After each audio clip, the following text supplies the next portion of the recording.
decision to remove it from the travel green list from Tuesday. We're all questioning that particular decision.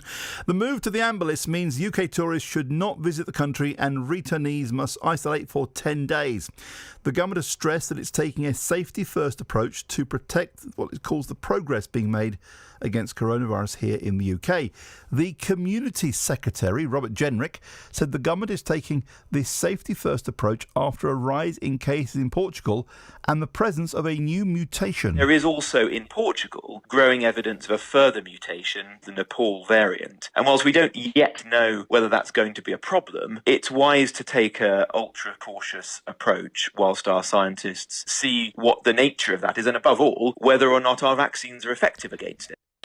Jackie Stedman is the founder of TravelTime World in Berkhamsted. Jackie, good afternoon to you. Good afternoon, Roberto. Thank you for inviting me on again. Pleasure. Are you about to fly to Portugal from Luton in a few hours' time? I am indeed. I'm flying out tonight. I hope you come back before Tuesday. No, I won't. I'll be back in a few weeks' time. Oh, yes. Jackie, you'll never get back in. Yes, I will. No problem on that. How do you read the situation? Because Portugal has only been on the green list for a couple of weeks, and I think you took one of the first flights out just to check things out. Yeah, we did. We went out on a press and fact-finding mission on the first flight out on the 17th of May, and we were euphoric, that's all I can say. Portugal was great. It was lovely to see the tourists. They wanted us, and everything was looking very good and very positive. And I think it's fair to say we were completely blown away yesterday. I think if you'd asked me yesterday or the night before what was going to go, I'd say more countries onto the green list, places like Canaries, the Balearics, Corfu, Kos, all have got very lowish case rates and very high vaccine rates. So we were expecting that. What we weren't expecting was the Portugal to go on the amber list and no more countries on the green. But you can't, you can question the government, but you can't blame the government because their approach is safety first, and this new Nepal variant seems to be causing... I know we're still dealing with the Indian variant, now we've got the Nepal variant. It's like it's never going to end. Well, my logical brain doesn't quite get this because the Nepal, the route from India, from the Indian continent, is via the Middle East and by London. I could understand if it was a Brazilian or a South American variant because that's its route in through Lisbon, Portugal. I don't quite get the connection between the Nepal and, it's coming in via Portugal. There's no evidence at the moment that I can see that says that's where it's coming from. But then, it's safety first. It is absolutely. But the World Health. Sorry. Yesterday was an interesting day because we were expecting an announcement from the government, when an Outford MP and Transport Secretary Grant Shapps. We were waiting for, as you said, more countries to be added to the green list to open up holidays for holidaymakers here. And there were leaks all throughout the day, and I don't know why that happened. Well, I don't know what happened. But there are all sorts of reasons why that happened, but leaks throughout the day. And then later on yesterday afternoon, the scientists, the medical people got together, published a report, and that seems to have rattled the government. They seem to be a bit scared by the numbers in that report.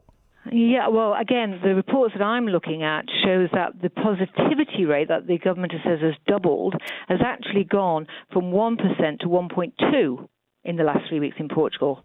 And the UK has gone from 0.4 to 0.47. So I don't understand this doubling of the positivity. We've been crawling all over the figures today. And the R rate in Portugal has only gone up marginally, but in the UK it's gone from 1.0 to 1.2 and Portugal 1.0 to 1.1. So I'm struggling with the figures. I'm struggling with the numbers. And I do accept safety first, absolutely paramount, but I'm struggling with these numbers. Wouldn't it just be easier if the government said, we don't want anyone to travel on a foreign holiday this year?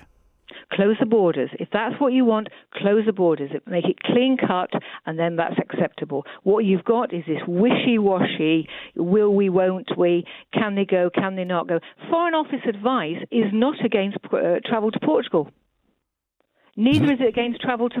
So if you have to go, which the tour operators and the airlines go by, Foreign Office advice does not advise that might change against... That might change that. And look, it's on the amber list. I mean, could I get insurance if I travel to Portugal on Wednesday?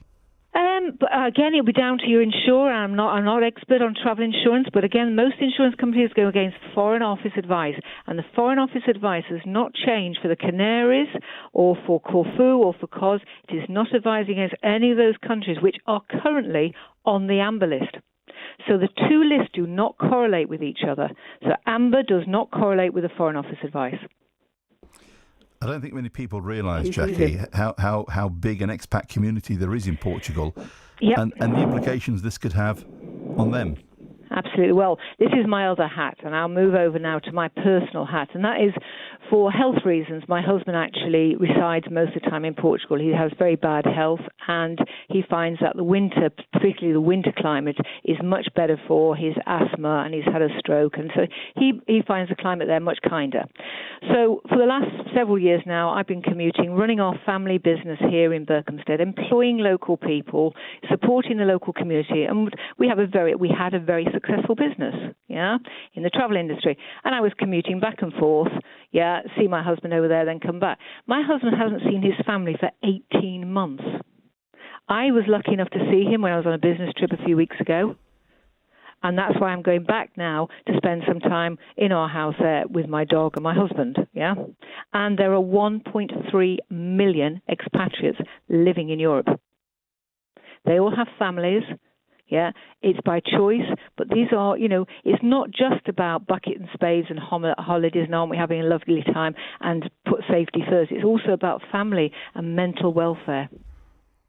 Jackie, you're going out tonight. I do wish you a safe flight and a pleasant trip and being reunited with your husband, as you say. But coming back in, when you do come back in, if Portugal is still on the amber list, you're going to have to isolate. Yep, that's fine. That's fine. You have to make those plans accordingly. It's not against Foreign Office advice. I come in. I will do my lateral flow test before I leave in my own house, which is on a video link. That will give me my Fit to Fly certificate. I will then get in and do day 2, day 5 to release, and day 8 again. So it's a 2, 5, and 8, which will cost me, with a discounted rate, probably about £180. And I will isolate at my home where I've got an office. Now, I'm lucky. A lot of people can't do that. People are panicking on the Algarve to get back now. The flight prices are going up, and and the government promised that they wouldn't do this to us. No, they did say it was Grant Shapps, I think last year, who said, with some caveats, that they wouldn't rush anything through. No. But what happened to the watch list? Well, they've forgotten about the watch list, or they don't want to bring it back up for conversation, Jackie. Absolutely. It was, a watch list for each sector, which then gave you an indication that sector, that country was getting a bit wobbly. We used to call it the wobbly list.